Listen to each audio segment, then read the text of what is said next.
പിതാവിൻ്റെയും പുത്രൻ്റെയും പരിശുദ്ധാത്മാവിൻ്റെയും നാമത്തിൽ ആമേൻ. ഈശോ മിശിഹായ്ക്ക് സ്തുതിയായിരിക്കട്ടെ. സന്തോഷത്തോടെ ആയിരിക്കണം. ദൈവം കൂടെയുണ്ട്. അതാണ് ഏറ്റവും വലിയ സന്തോഷം. ദൈവം കൂടെയുണ്ടെന്നുള്ള ബോധ്യത്തോടെ നമുക്ക് ഈ പ്രഭാതത്തിലായിരിക്കാം. So smile and start your day with Jesus. ഈ എപ്പിസോഡിലേക്ക് നിങ്ങളെ സ്നേഹത്തോടെ സ്വാഗതം ചെയ്യുന്നു. ഞാൻ സിബി വർഗീസ്. പ്രിയപ്പെട്ടവരെ, ഇന്നലെ പഠിച്ച വചനം വിശുദ്ധ പൗലോസ്ലീഹ ഗലാത്യക്കാർക്ക് എഴുതിയ ലേഖനമാണ്. 4-ാം അധ്യായം 6-ാം വചനം. നിങ്ങൾ മക്കളായതുകൊണ്ട് ആബാ പിതാവേ എന്ന് വിളിക്കുന്ന തൻ്റെ പുത്രൻ്റെ ആത്മാവിനെ ദൈവം നമ്മുടെ ഹൃദയങ്ങളിലേക്ക് അയച്ചിരിക്കുന്നു. ഇന്ന് പഠിക്കുന്ന വചനവും ഗലാത്യക്കാർക്ക് എഴുതിയ ലേഖനം തന്നെ. അടുത്ത 3 ദിവസവും അടുത്തടുത്ത വചനങ്ങൾ ഗലാത്യക്കാർക്ക് എഴുതിയ ലേഖനത്തിൽ നിന്ന് തന്നെയാണ്.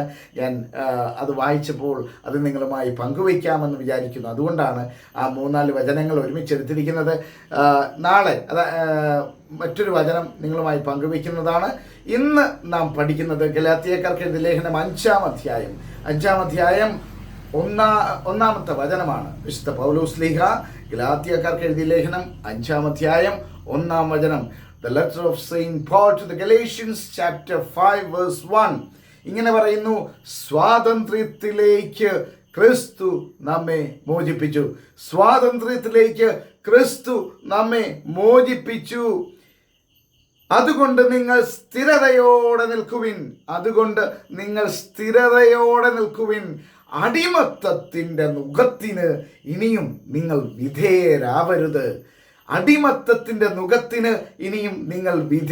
പ്രിയപ്പെട്ടവരെ, സ്വാതന്ത്ര്യം എന്നത് എന്തും ചെയ്യാനുള്ള ഒരു ലൈസൻസ് അല്ല, മറിച്ച് പാപത്തിൽ നിന്ന് ഒഴിഞ്ഞുമാറി നന്മ പ്രവർത്തിക്കുവാൻ, ദൈവേഷ്ടം പ്രവർത്തിക്കുവാൻ, ദൈവത്തോട് ചേർന്ന് നിൽക്കാൻ, ദൈവത്തോട് ഒരു യെസ് പറയുവാനുള്ള സ്വാതന്ത്ര്യം അത് നമുക്ക് നൽകുന്നത് ക്രിസ്തുവാണ്. അതുകൊണ്ട് ക്രിസ്തു പാപത്തിൽ നിന്നാണ് നമ്മെ മോചിപ്പിച്ചത്. നന്മ പ്രവർത്തിക്കുവാൻ സ്ഥിരതയോടെ ദൈവത്തോട് ചേർന്ന് നിന്നേ. അടിമത്തത്തിൻ്റെ നുഖത്തിന് ഇനിയും നിങ്ങൾ വിധേയരാകരുത്. വചനം പറയുന്നു, Christ set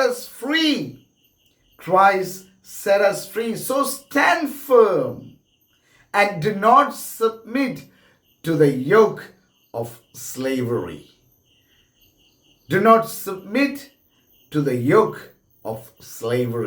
അടിമത്തത്തിൻ്റെ നുഖത്തിന് നമുക്ക് പാപത്തോട് നോ പറഞ്ഞുകൊണ്ട് ദൈവത്തോട് ഒരു യെസ് പറയുവാനായിട്ട് നമുക്ക് ഈ ദിവസം മാത്രമല്ല, ഇനിയുള്ള ഓരോ നിമിഷവും നമ്മുടെ ജീവിതത്തിന് സാധിക്കട്ടെ, അല്ലേ?